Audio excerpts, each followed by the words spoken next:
Shalom and welcome to On the House, the podcast where industry experts and professionals discuss real estate in Israel.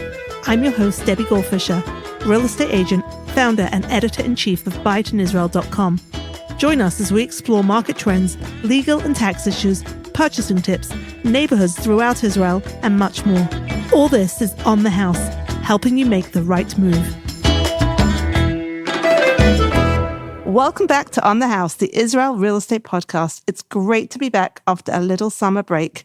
Things in Israel are still very concerning and hard all around. This morning, we received the awful news about the 6 hostages who were found dead, including Hirsch Goldberg Polin, who I think for many of us was the symbol of the hostages, being the son of American parents who did such an incredible job, so gracefully advocating for their child and for all the hostages and sharing their story with the world in a respectable and courageous manner.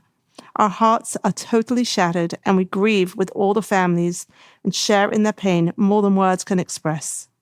Somehow, the situation here in Israel and for Jews around the world gives us at Biden Israel a lot of strength and determination to keep doing what we're doing, to help our brothers and sisters from around the world find their way home. I always say making Aliyah is not easy. Packing up your entire life and transplanting yourselves thousands of miles away is not something we can take lightly. But for those of us who are not quite ready or able to do so, buying a home in Israel is a big step in the right direction. It's like a magnet that will pull you home. It's a way to get on the property ladder, and it means you'll have a place to come to when, please God, you are ready, or if chas v'shalom, you have to.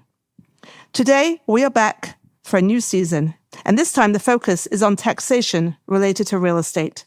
The last season was on the financial aspects of purchasing in Israel, and we included 2 bonus episodes that related to foreign taxes. But for this season, our 4th season, we are focused entirely on Israeli taxation, and we will dedicate every episode to a different aspect of the subject.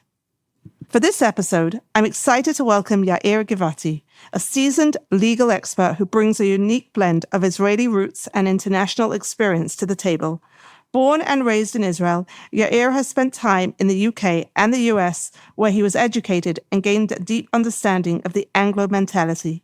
As a native Israeli, he's adept at navigating the complexities of Israeli bureaucracy, but his international experience allows him to offer efficient services to English-speaking clients. Yair now leads Yair Givati and Company, a boutique law firm established in 1970 by his late father, Chaim. The firm is renowned for its expertise in Israeli real estate law and its ability to guide clients from around the world through the intricacies of Israeli property laws and taxation.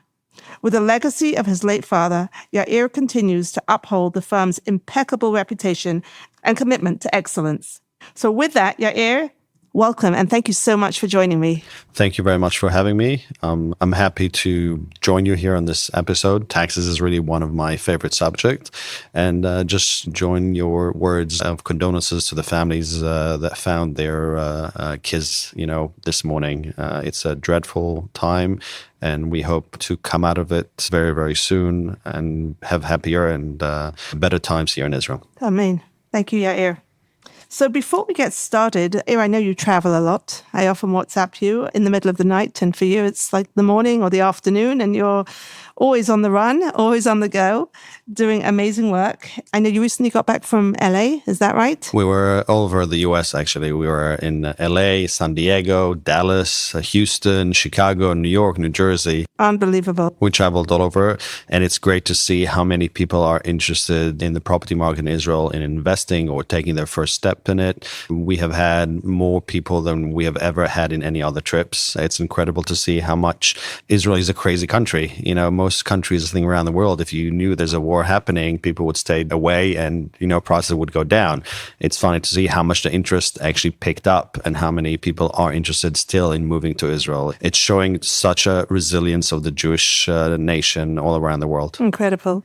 Yeah, I always say that there's no logic when it comes to Israel. Everything defies the odds. And, it's interesting because I think many of my listeners know I was away during July. I spent the month in the UK and in the New York, New Jersey area. And actually, I met a number of people who told me that they work with you.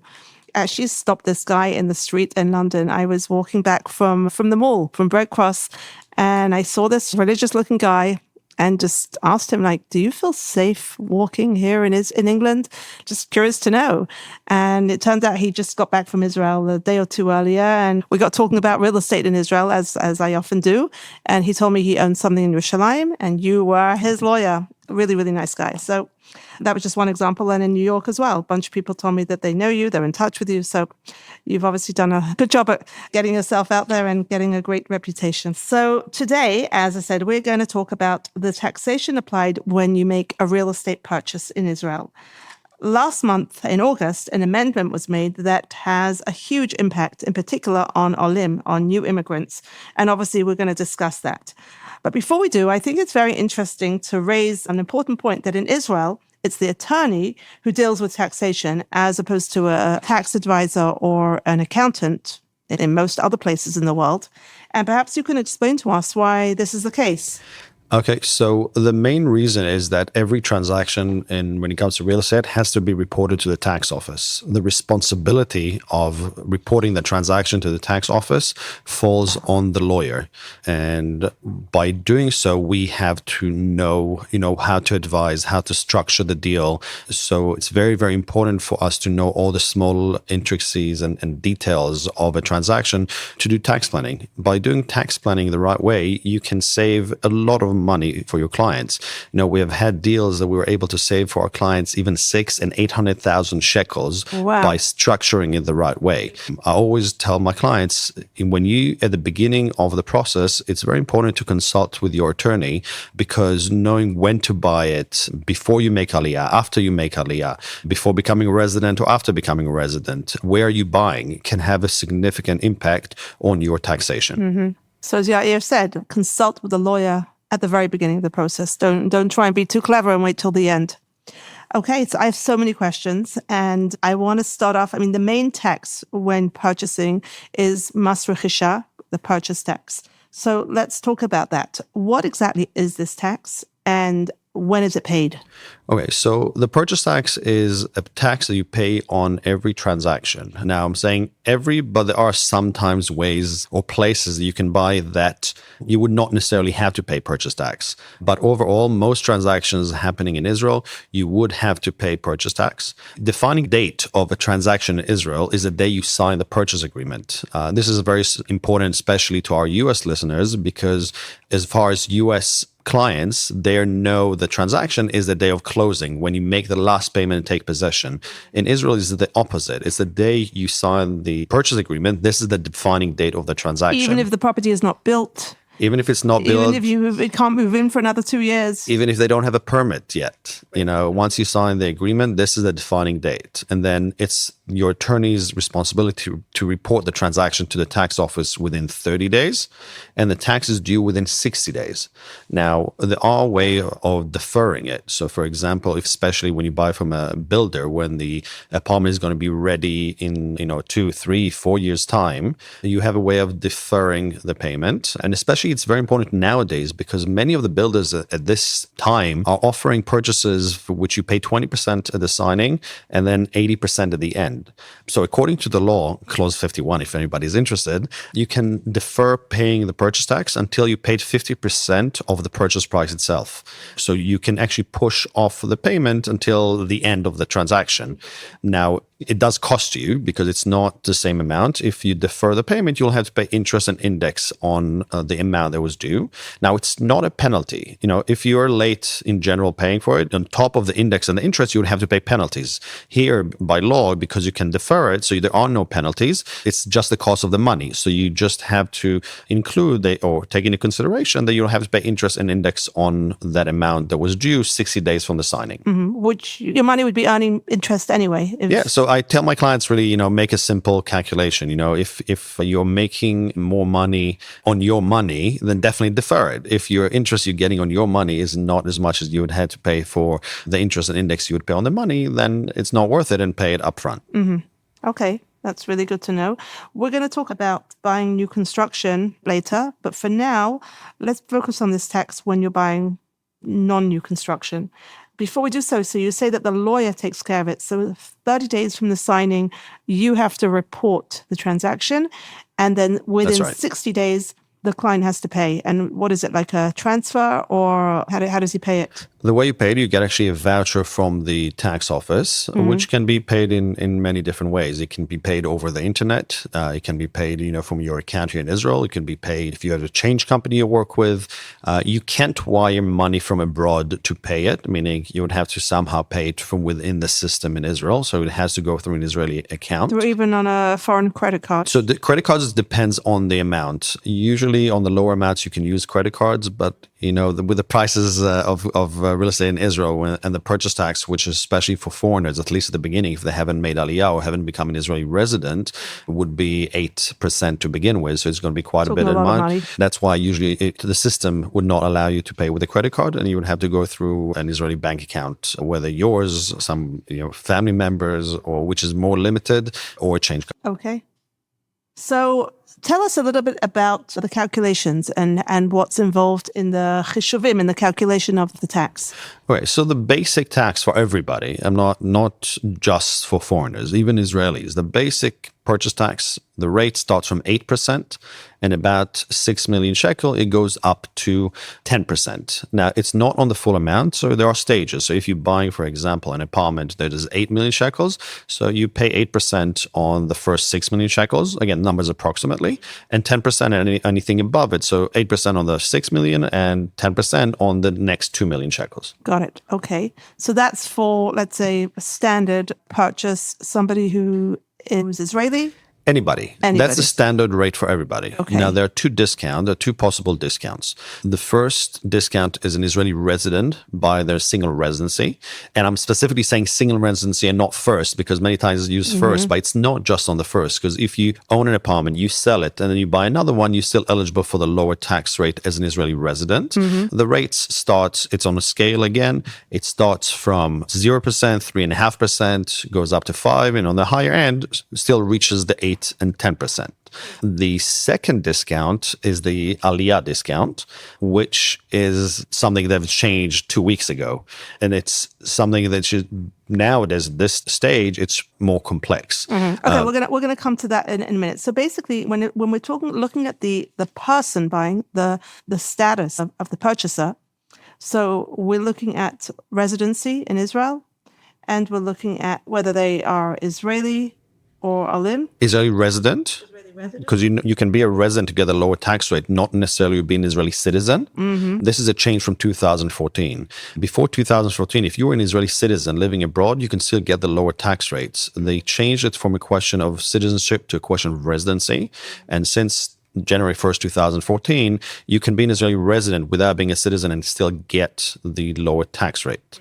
When it comes to aliyah rights, you have to become a citizen. You have to make aliyah, and it's a combination of being a resident and a citizen. So as aliyah, you can't just make aliyah and move back to wherever you're from a week later, because you still have to become a resident as well as a citizen. And they follow up, they check this? They definitely do check. And you don't know, it could fall between the cracks and nobody would check, but I don't think it's a risk you want to take on that kind of amount of money, especially if you're planning to it. Absolutely. So how do we define resident in Israel? Okay, so just before I answer that, when you buy, even if from abroad, you can still get the lower tax rate if you become a resident within 2 years of signing the agreement. I go back to what I said before, that the defining date is the day that you sign the agreement.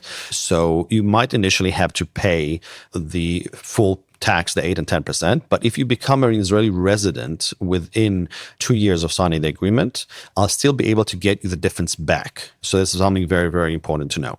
Now, even if you don't make aliyah, if you move to Israel, you live here as a resident, then you can get the Israeli resident benefit. Yes. And if you did pay the full purchase tax to begin with, and you may become an Israeli resident within 2 years, and I had a client who made aliyah a year and 11 months in, and I was still able to get him the money back. And when you get the money back, you'll get it with interest and index back from the government. So the same thing, if you defer the payment, you'll have to pay it. If you paid it and you have to get it back, the government will pay you back with interest and index. Right, so that's a fair system. Yes. And now what is a resident? So the rule of thumb, according to the law, is someone who resides in Israel 183 days a year in a calendar year, January 1st to December 31st. They look at the calendar year, not at the previous 365 days? Right. They look at the time now when you ask for the discount, see, Okay. are you in Israel 183 days a year? So if you moved at the middle of the year, then might look, next year to see if you have spent I the see. 183 days a year. Okay. Now, it's important. No, it doesn't have to be consecutive. So you don't have to be locked in Israel for 6 months. You can come and go as long as in a calendar year, you spend 183 days in the country. Now, this is a general rule of thumb, but it's not the only way. What's important for the tax office is to see that your center of living is here in Israel. So, many times when I speak, for Nefesh B'Nefesh, for people who are thinking about making Aliyah, I'm telling that an example that if you have a couple that works for, they move to Israel, but one of the spouses works for an international company and literally travels every week, Sunday to Thursday, comes back home for Friday and Shabbos, so they're not going to be in Israel 183 days a year. But the spouse lives in Israel. The kids go to school in Israel. They're paying tax here. Your doctor is here. Your Bituach Leumi, the social security is paid here in Israel. The bills are in your name. The bills are in your name. So all these things are indication that your center of living is here in Israel. And it's my job, it's the lawyer's job to paint a picture to the tax office showing that your center of living is here in Israel. So even if you're not spending 183 days, I've been able to get for clients a lower tax rate based on showing that the center of living is here in Israel. Excellent. Let's say a yeshiva student is here for a year or two. He's suddenly spending more than 182 days, 182? 183 days of the year here. But in a year or two, unfortunately, he plans to leave. Will they come back and say, sorry, but you're not a resident? So the tax office knows that and knows people have tried it. And they are looking, especially when someone's young, at that age, when they're 18. They're not really buying an apartment. They don't have 6, 8, 10 million shekels to buy an apartment. And why are they here and who's getting the money? So they're not going to necessarily reject it from the get-go, but they say, okay, we're going to put it on freeze right now. Show me in 2 years that the person is still here in Israel. Really? And then I'll do it. So from my experience, buying it in a yeshiva or seminar, boy or girl that are coming to Israel, it's not effective. And most of the time, it's not going to help to reduce the tax. Okay, good to know. So going back to the buyer's status, as the Americans say. So we're looking at their residency. We're looking at whether or not they've made Aliyah. And if they are foreign, if they do not live in Israel and they're not making Aliyah, then there are no discounts. No discount. They would have to pay the full tax of the 8 and 10%. Right. What happens if the buyers, a couple, are split? So one, for example, made Aliyah and the other didn't, for example.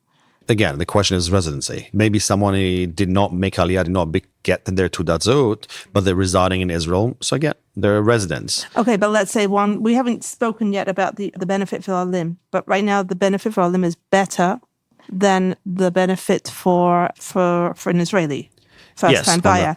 So let's say we have a couple. Not first-time, single residency. Sorry, single residency. Okay, so in a case like that, would they get like 50-50? How does it work? We would usually try to show the tax office that, one of the spouses, and based on that, we would do it. It depends on really how deep they check. It's not very common, practically speaking, it's not very common that there's a married couple that one spouse lives in Israel and the other spouse lives abroad. But if we can show that at least one of them resides in Israel, most of the times we'll be able to get a lower tax rate. But again, I said most of the times, I can't guarantee 100% of the times. Okay, great. Fine. So let's talk about the other factors that are taken into account in the calculation besides the status of the buyer. What else are we looking at?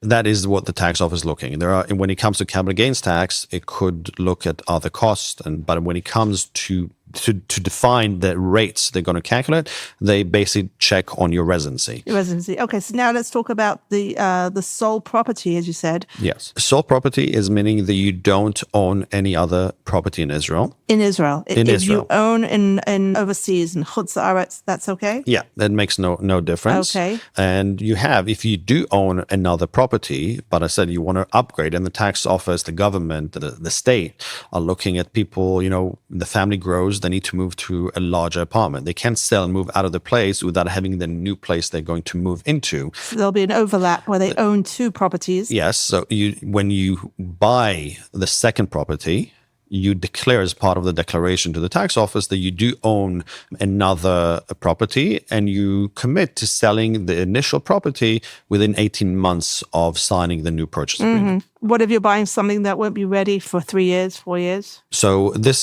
was but secondhand. When you buy from a new construction, something that's going to be ready, you have to sell the original apartment within 1 year of when the building got the letter of occupancy, the Tofes Alba. So they are giving you the opportunity to upgrade without having to pay, but until you actually sell the apartments and you want to pay just a lower tax rate to begin with, you're not going to get the certificate that you need in order to transfer title to the new place. So you might be under lien, which is 100% protected. The buyer or the client would not have any risk, but the full title will not be eligible until you actually sell the original property, because only then the lower tax rates are in effect. If not, then if you have the extra money, then you could lay out the 8% to begin with, and once you sold it, you can appeal and get the difference back with interest, with index and interest. Right. Now, are there any requirements in terms of living in the apartment? So when it comes to the lower tax rate based on Israeli residency, no. You can live in a rental place in Yerushalayim and buy an investment. And rent your place out. And rent your place out and live in a rent yourself in Tel Aviv and live there. There's no limitations. Now, I'm going to touch basically on something we'll probably touch a bit later, but this is one of the changes that happened in the new update or the new change to the Olim rights. Until now, if you bought under the previous law, Aliyah rights, you'd have to actually live in the apartment. Now, originally they didn't check it, but over the last few years, they actually started checking. They would come knock on your door in the evening, see who lives there. And if the person who bought the apartment does not live there, then you were not eligible. You would have to pay the difference back. It was only for an apartment you're going to be living in.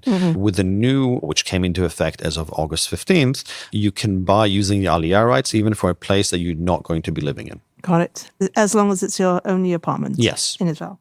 Okay. Now, what happens if somebody co-owns a property already? So let's just say, for example, a bunch of siblings own property together. Each one has 25% holding. And now it's time for one of them to buy their own apartment. Are they considered to already own something? Is this their sole property? No. So according to the law, owning up to a third of a property does not define you as an apartment owner. And then when you buy your other apartment, you will still have the lower tax rates, or you'll be able to use the lower tax rates as a single residency. So if I like to give this example, if you have 3 siblings, each one owns an apartment, or they own all 3 by a third of each apartment, the tax ramifications are completely different. So if you have 3 siblings, they each want to own a third in 3 apartments.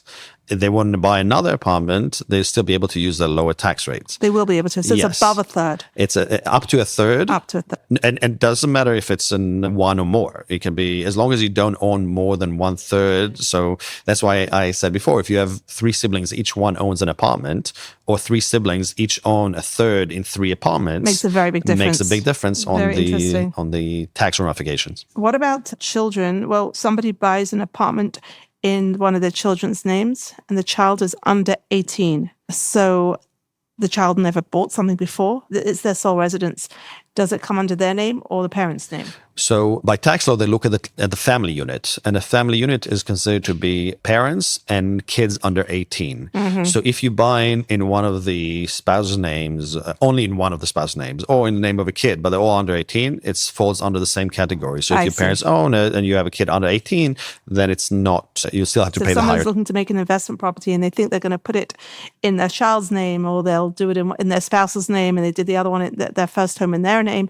It doesn't work. It doesn't work. The only exception to the rule is if you have spouses that have a prenuptial or postnuptial and they are acting in a separate financial way, then you're still able to use the lower tax rates for each one of individually. But it cannot be an apartment they're going to be living in both, because then it takes away. They have to be like separate financially, separate entities in a way. So it's only if you really, really separate it, then you can use the lower tax rates for purchase of each one of the spouses. Got it. Okay. So I should have mentioned earlier, very importantly, that we have on the Byte in Israel website, I believe the only English language tax calculator, and it's been updated. It was a little bit complicated this time to update because of the intricacies of the new amendment.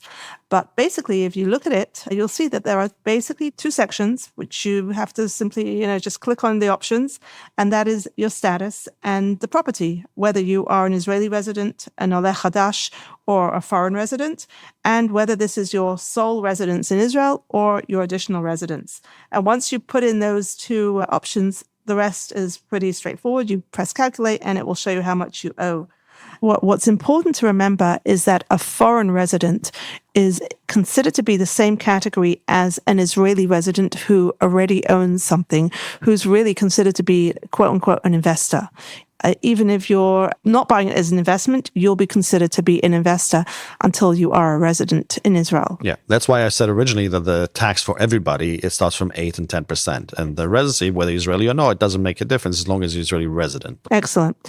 Okay, before we move on to the intricacies for the Olim Chadashim, you mentioned earlier that sometimes, occasionally, you don't pay Mas Rechisha. Could you just give us a couple of examples without going into too much detail? When would somebody not pay Mas Rechisha purchase tax? You're taking away all my secrets.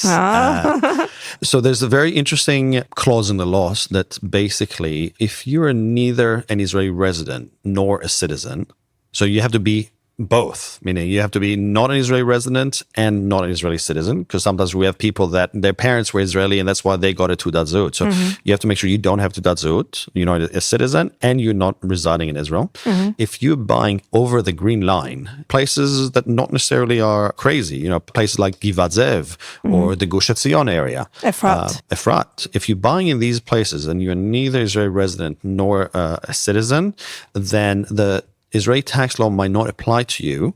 It's considered to be Jordanian law, and there is no purchase tax or capital gains tax under Jordanian law. What if you're Israeli, though? If you're Israeli, then you would have to pay according to the Israeli tax, and then the same rules apply. So, but if you're neither Israeli resident nor citizen, and you buy over the green line, that's one of the examples that there is no purchase tax for you to pay. But it's also important to know, and this is why I was saying originally, it's very important to do the tax planning, because the tax office, the same thing as, if you buy an apartment and become a resident within 2 years, if you bought over the green line and made Aliyah become a resident 6 months later, the tax authority has the right to revisit your file and then say, okay, you made Aliyah, became a resident very shortly thereafter, and then you would have to complete the tax. And that's why planning ahead of time, if you want to buy in one of these places, I would say try to buy as early as possible, 2-3 years beforehand, so you know that you will not have to pay the purchase tax. Move to Israel, and the tax office will not be able to revisit the file. And that's why tax planning is very important. And like you said, really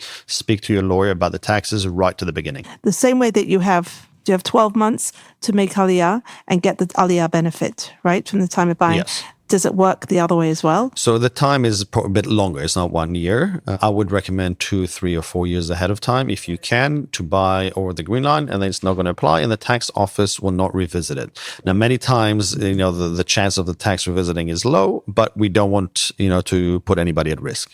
So before we move on to the rights for Olim, the benefit for the Olim, let's just give a few examples to show our listeners what sort of money we're talking about. And as I said, we mentioned the previous season when we spoke about how much does it cost to buy a home in Israel and what are the extra costs. It's very, very important to factor this in and to make sure the money is available at the time that you need to make the payment. So I'm actually going to go straight onto the calculator that we have. Let's take an example. Let's take a 3 million shekel apartment, okay? If you are an Israeli and you're buying your sole residence in Israel, we would be looking at about 45, almost 46,000 shekels, correct? Yeah, so if you're an Israeli resident buying your single residency for a purchase price of 3 million shekels, the purchase price would be 45,538. Excellent. And if this was their second property, then that amount goes to 240,000 shekels, which is about 5 times more, yes, if not more. Yes. And obviously that's the penalty for buying more than one home. Yes. It's just the idea that they raised it was try to lower the number of apartments people are buying in order to try and lower the cost of real estate. It didn't seem to affect really so much, but that was the idea behind it. If you raise the taxes, then people might not buy as much, and then there's not going to be as much demand, and prices might not go up as much. Has not solved the housing crisis. And they tried it 5 or 6 times and never helped, but they still tried it again. Okay, so that's a good example for a non-Oleh Chadash. That's right. Let's talk now about the legislation for Olim. Before we talk about the changes and the amendments in this law, let's talk about what was until now, which still is an option for people who made Aliyah before August 15th. That's right. So for somebody who made Aliyah, the tax would start at 0.5%. And for someone who made Aliyah before August 15th, 2024. That's right. The tax rate would start at 0.5%.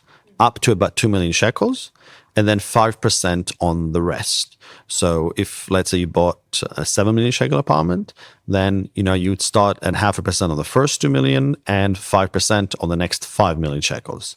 It's important to remember that the same thing as a resident, you can become a resident within 2 years of signing the contract, and you'll still be able to get the lower tax rates. For Aliyah rights, it's 1 year from signing the agreement. Or if you're buying in a new construction, it's up to 3 years, or when they receive the level of occupancy, whichever one comes first, you would have to make Aliyah by that point. And that's so the period is extended. And the Aliyah rights can also be used up to 7 years post making Aliyah. So that right, you can save it for, if you made Aliyah, you have 7 years from that point onward to buy an apartment using. That makes sense because many people make Aliyah. They rent for a number of years. They don't know exactly where they want to be. They try out a few different neighborhoods. So that's fair. It gives them 7 years to take the benefit. That's right. This is also for post the change of August 15th. It's also applied the 7 years. But it's important to remember that post August 15th, it has to be for an apartment you live in. And it doesn't matter if you own another apartment or not. So prior to August 15th, or the new change, you were able to buy a second apartment using your Aliyah rights as long as you live in that apartment. This still applies for people who have made Aliyah prior to August 15th. So until now, somebody who lived, let's say, in the United States and they had an apartment, a vacation home in Israel, they made Aliyah in July of this year, they can now come along and buy a new place that they're going to live in as their home, correct? Yes. And they can get the Aliyah benefit, even though they already own something. Yeah, if they made Aliyah prior, they're still able to use the Aliyah rights despite owning another apartment in Israel. Excellent. Whereas somebody who makes Aliyah today, for example, if they already own something in Israel, they will not get the Aliyah benefit. No, they will not be eligible to get a lower tax rate as Olim Chadashim. Okay. Unless they sell the existing apartment and buy a new one. Understood. Okay. So why do you think this change was made? So apparently what has happened, according to, what came out from the government is that in 2023, only 66 people have used the Aliyah rights because the Aliyah rights was not as beneficial as a single residency. And only if you bought something over 6.5 million shekels, the Aliyah rights was better than someone who would buy as an Israeli resident, as their single residency. So people who ended up using this right were only people that buy very expensive, luxurious apartments, very high-end, very expensive. And you can see in the whole of 2023, only 66 people have used that rights. Or people that already own something. Or people that already own. But altogether, it was 66 people. Unbelievable. So basically, there was no benefit. You were better off buying it as an Israeli resident, and there's no incentive to make Aliyah. Exactly. Right? So now, this benefit should hopefully encourage people and help them more. The previous Aliyah rights were not helping people. It was basically not usable. So most people who made Aliyah were buying lower amount purchases and they just didn't use it. It wasn't worth their while. Right. Now they change it in a way that it would really help people that make Aliyah to get lower tax rates. One other thing I just remembered is the new benefit only applies to properties under 20 million shekels. Yes. Anyone who's lucky enough to have 20 million shekels to spend on a home is treated like an Israeli resident. It's about 21 million shekels, closer to 21. But yes, if you're buying over that, you're not eligible to use the lower tax rate as an Olim Chadashim. Understood. So going back to people who, I guess it's quite a large number of people who made Aliyah before August 15th, I guess for 7 years prior to that, people that haven't bought something within the 7 years have the right to choose either one of these tracks. And if I'm not mistaken, the only people that will pick the old legislation are those who already own something because they get the benefit. That's right. The Olim benefit is lower than It the depends. new If one. they don't own, then it's still better off using the new rights Exactly. for any purchases that you have. It's more beneficial to use it because it's lower than Israeli resident, Right. than a single residency discount. So correct me if I'm wrong. The only time somebody would opt for the old legislation, the old benefit, is if they already own something. Or on the higher end, because then the taxes are they might not be capped. Like the old rights are capped at 5%. Right. Here, if you're buying something which is more expensive, between 6 to 20, you might have to pay higher amounts. But that's something we need to check on an individual basis. So let's open the calculator and take a look and see how people will benefit from this. Let's stick with our 3 million shekel purchase. So somebody who just made Aliyah, Mazal Tov, you will pay on 3 million shekels. Remember, it's your sole. It has to be your sole Single residence. residency. So they would pay. I don't want to say only 5,000 shekels, but a little bit above 5,000 shekels, as opposed to a couple of weeks ago they would have paid more than 60,000 shekels. That's a huge savings of 55,000 shekels on a 3 million shekel apartment. That's right. So that's really where the savings are. That's really where the big difference is. And also on if you're buying on a higher end. Okay, so let's put an example. Let's say 10 million shekels. I'll go 15. 15, okay. Let's put in a 15 million shekel apartment. The sole residence for an Aleh Hadash would be today 738,000 shekels plus. Yes. Whereas previously, It would be 660,536 based on Takana 12. So sometimes the old system might be beneficial on the higher end amounts for people Understood. who made Aliyah prior to August 15. okay, let's take an example of an Aleh Hadash who is not ready yet to buy his home. He's got 7 years to do so. But in the meantime, he'd like to buy an investment property. If he buys an investment property today, he's not going to be living in it. Okay, so he will buy it as an investor, as an Israeli resident. But then when he comes to buy his home, it's no longer a single residence. That's so he's right. lost it. So is there any advice we could give to somebody like that? Yeah, so it really depends, and we have to crunch the numbers. It's not something just off the top of the head. But, for example, if he's thinking now buying a smaller apartment as an investment and then something later on buying more expensive, it might be beneficial for them to buy first as a resident, buying their single residency, because the Aliyah rights you can use only once. But and you then can't- sell this apartment and buy the more expensive apartment under the Aliyah rights.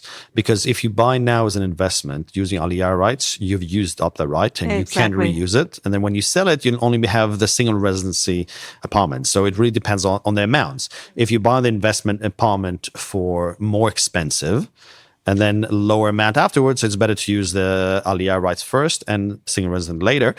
But, practically speaking, most people that buy first as an investment before they're buying their home would probably spend less money because when they buy the place they want to live in, they would spend more money on Sure. that. So it's better to originally buy the single residency, sell it, and then buy the second one of the home where you want to live for the higher amount under the Aliyah rights. So that brings me to an important question, because most people that are buying for investments don't really want to sell it. They want to hold it. And many people ask me, what if I buy it in somebody else's name? A brother, a parent, a child. What is your take on that? So there are two issues there. I mean, first of all, you can do it. It's not a problem. The problem that comes out of it are not taxation questions, are more questions of inheritance or security of your investment. If you buy in your kid's name, people say, okay, I'm going to leave it in the will. This belongs to all my kids. You can't, because the apartment belongs to that kid. You can't live in your will that somebody else's apartment is going to be split between the siblings. You can do it as a general guideline that you want to do it, but there is no way to enforce it because it's not their apartment to leave. You're also putting your child in a position where they now own a property, and when they come to buy, they're going to have to pay the higher tax rate. They're not going to get the benefit of a sole resident, Right. single Or, resident. for example, you have the Mechir LaMishtaken. I'm not sure if you spoke about it in A little past bit, episodes. yeah. We spoke about it with Gedalia Bovik. So if you have Mechir LaMishtaken, if you already bought an apartment in the past, you're not eligible to apply for the Mechir Lamishtaken. That's the government subsidized housing for first-time buyers. First-time buyers, young couples, there's a few criteria. But if you already own an apartment, or even if you bought and sold it, once you already bought it, you're not eligible to apply for the Mechir Lamishtaken. So, these are the So you might be saving money in the purchase, but in the end, the kids are going to end up having to spend much more money later on, and it's not. Right. But, I have a client who I told him that, and he said, my kid can't afford it now, will not be able to afford it afterwards. So whether they're buying it now or later, I'll be paying it. So I'll pay now the higher tax, later the higher tax doesn't make a difference. You're right. So I have a client right now who is in this position, who made Aliyah recently, wants to buy an investment property, and he said he will buy it in his father's name, and his father will put in his will that this property is left for him. Yes, that's something that's doable.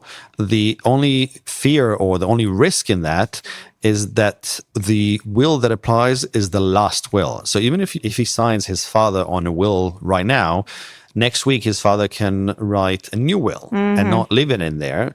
And, in a way you can lose that, so that you lose in a way of security.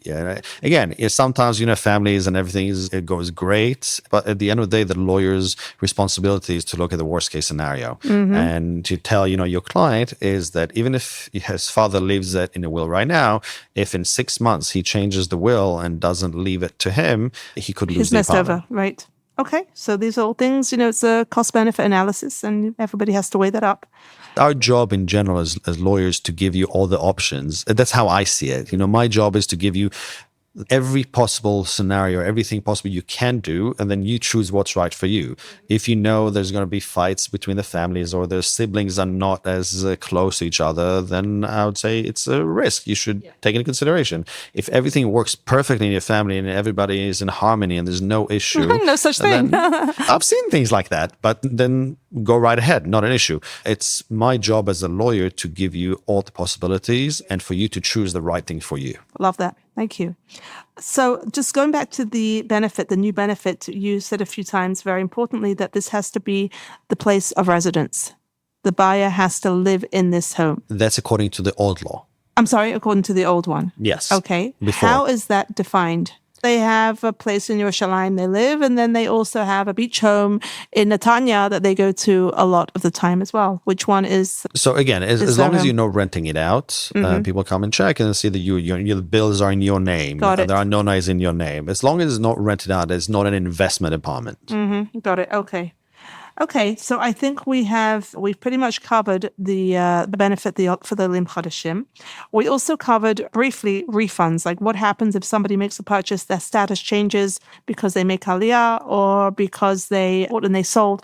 What is the refund process? Who takes care of it? How's it done? So your lawyer would do it again. It goes back to the first question that you asked. What is the lawyer's role when it comes to the taxation? It's many times it's not your accountant. It would actually be your lawyer, and then we'll appeal to the tax office. We usually do it including in the price that we charge our clients. We don't usually charge extra fees for that, and would apply to the tax authority to appeal and get back the difference. It sometimes could take the tax office not necessarily is very happy to pay back.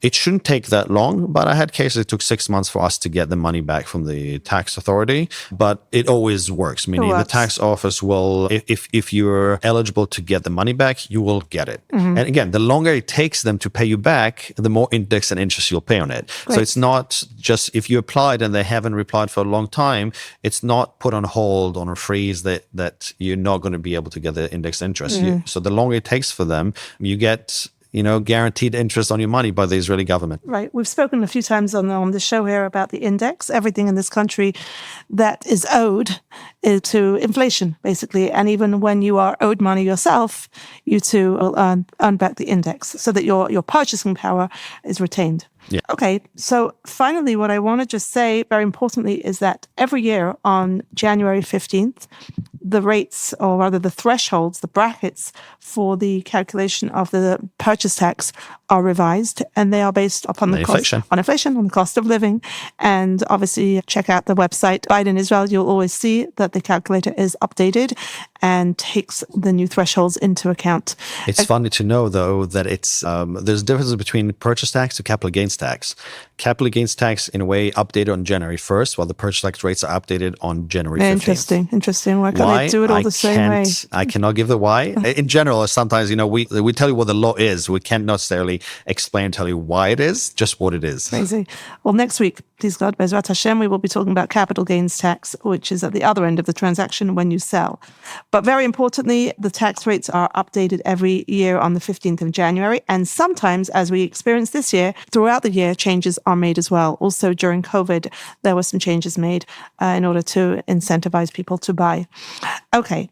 The final topic that I want to talk about today, before we end, is another tax which is applied, which has to be taken into account when you are purchasing property in Israel. In fact, when you are purchasing almost anything in Israel, you have to think about something called VAT, value added tax. I come from the UK, so I grew up with value added tax. For many Americans, they cannot wrap their head around this. So perhaps, Yair, can you tell us a little bit about this tax and who pays it, when it's paid, and on what products and services? Okay, so we'll go from the easier to the harder, the lighter to the heavier. In general, the tax, and again, what you said, the Americans, it's hard for them to wrap around their head because in the US, the VAT, you can equivalent it to the state and the federal tax. So Americans do know it, but usually it's on commodities, not on services. In Israel, the VAT also applies on services. So when you pay an agent, when you pay a lawyer, when you pay a mortgage broker, when you pay an engineer, an appraiser, anybody that you hire that is part of the process of purchasing in Israel, when you pay their fee does not include the VAT. So whatever the egregious price is the price plus VAT. So that's the simple. Now, when it comes to buying the property itself, when you buy secondhand, from an individual. Can I interrupt you for a second? Sure. A lot of my clients can't understand why foreigners have to pay this tax. When they go to a hotel or when they rent a car here, they are exempt from VAT because they are foreigners. Why do they have to pay this tax when they are purchasing an apartment to a lawyer or an agent or any other service provider? So the question should be actually the opposite. Is like, why don't they pay the VAT on hotel and car rentals? Okay. It's because they made a special law to exclude VAT on hotel and rentals. Or, for example, if you're buying a commodity that you're taking out of the country, then you'll be able to get the VAT back, in the airport. They're encouraging tourism? It's encouraged tourism. It's to help you consume things in Israel. And the government encourages it by telling people come and spend money, spend time here. Economy. Exactly. Got it. Okay. But when it comes to services that are staying in Israel, you're not taking back, then the VAT has to be paid. There's no exemptions for foreigners. Okay, so we spoke about the services on the real estate related transaction. Let's talk about the real estate itself. Okay, so on the real estate itself, when you're buying a second-hand apartment and you're buying from an individual, there is no VAT. From a private seller? From a private seller to a private buyer, there is no VAT The price is 3 million shekels. That's the price. The full amount goes to the seller. To the seller, right. Got it. Okay. If you buy or sell from a company, then, they're obligated to pay the VAT, the company, whichever party it is. Now, where does it really affect our clients, the people that we work with? It's when they buy from a new construction and then included in the price. When you register nowadays to buy on a new construction, you sign the registration form, you'll see that the price itself, you decided, to buy for 3 million shekels, a new apartment from a construction, 17% are of the VAT are included in the price. So if you're buying a new apartment for 3 million shekels, I just did the calculation, the actual price is 2,564,000, just a little bit above 2.5 million shekels, and 500,000 is actually tax. So the developer is going to take that money and... The VAT, let's not confuse them with purchase tax. Sorry, it's actually VAT. So the VAT, the builder that you're buying from will pay the government. And now it's a small anecdote, but when you buy new construction, most of the time they guarantee, and I'm sure you touched on it in the past, the bank guarantee that you get is on the amount, not including the VAT, because the VAT in a way is guaranteed by the government. So if you cancel or something goes back, you can ask for the VAT back from the government. So when you get a bank guarantee for a purchase from a new construction, the guarantee will exclude the VAT. Interesting. Okay. So what has happened now? The government passed a law that as of January January 1st, 2025, the VAT goes up to 18%. Currently, it's at 17%, and it's going up to 18%. We have to pay for this war. They have to pay for the war, the extra expenses, and everything that is happening. The economy that's suffering. Yes, exactly. So somebody who's buying new construction has to understand that on the portion that they still owe the developer, another 1% will be added. If you buy an apartment for 3 million shekels today, as I just told you, it's about 2.5 million shekels before the VAT.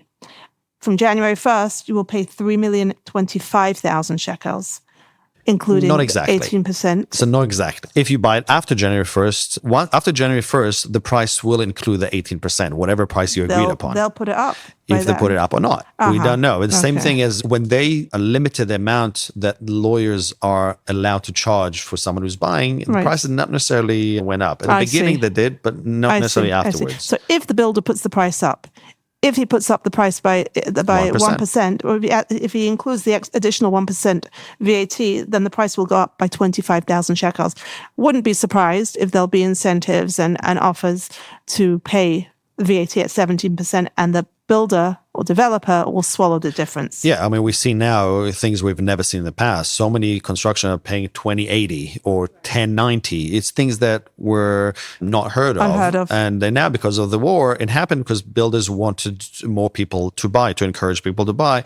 And so they did it. And that's why they did also the side mortgage, that the builder would pay for. These are things that you'll touch probably in another episode. But I suppose for people who are buying now, or people who have bought before January 1st, it's probably the most prevalent because they will have to pay an additional 1% on the purchase price that was the outstanding part of the purchase price that was agreed upon. So anybody who bought already now or is buying prior to January 1st, the price in the contract would include 17% VAT.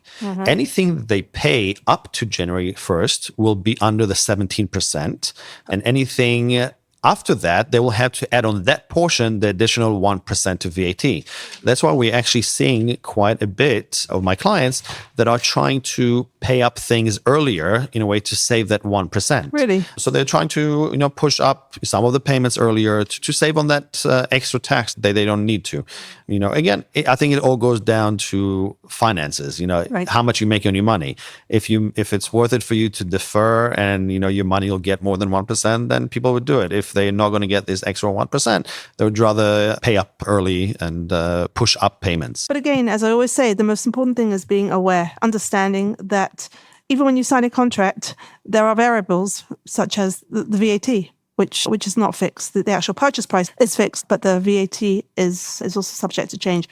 I had clients, I think it was about 8 years ago, where actually the VAT went down after they purchased, and they were shocked that they actually had to pay less than they thought they had to.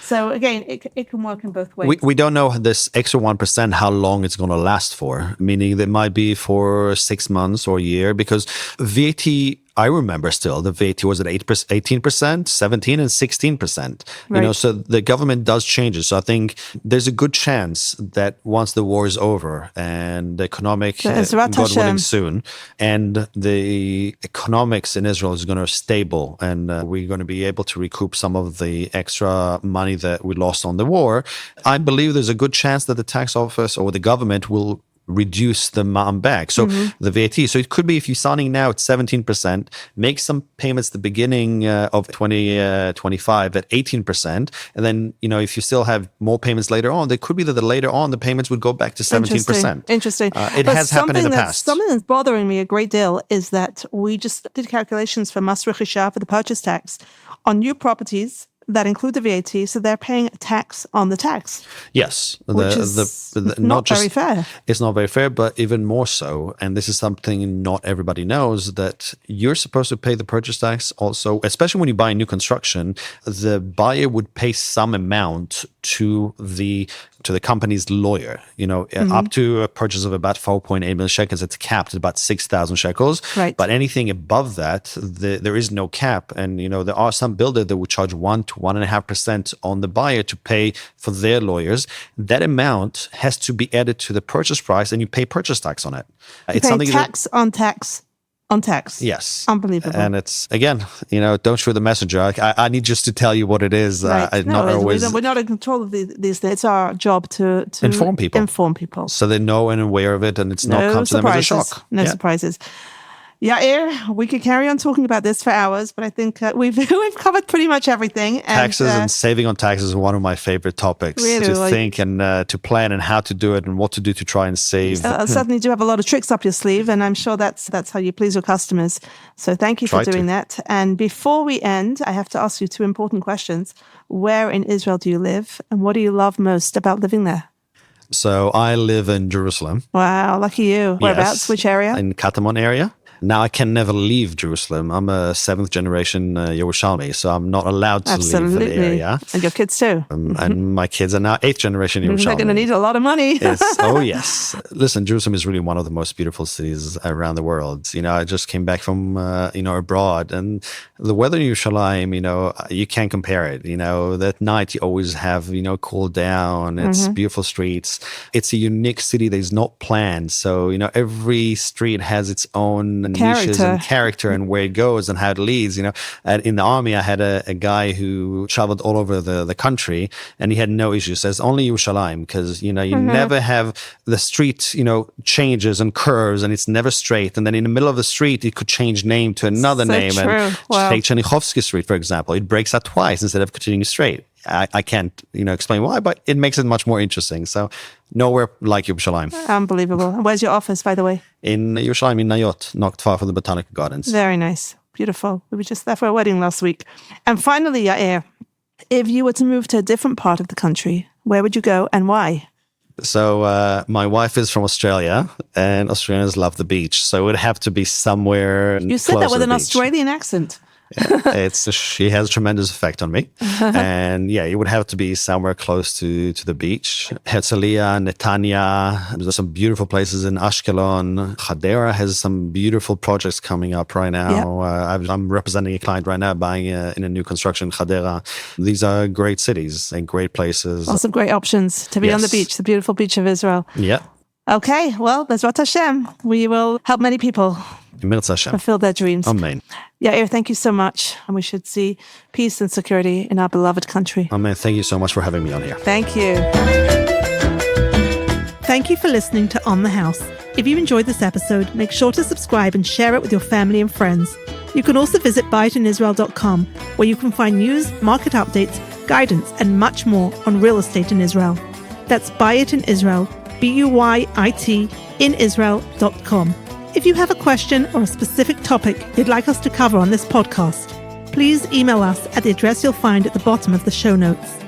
Whether you're thinking about Aliyah, looking for a home or a haven, or wanting to support the Israeli economy, now is the time to buy it in Israel.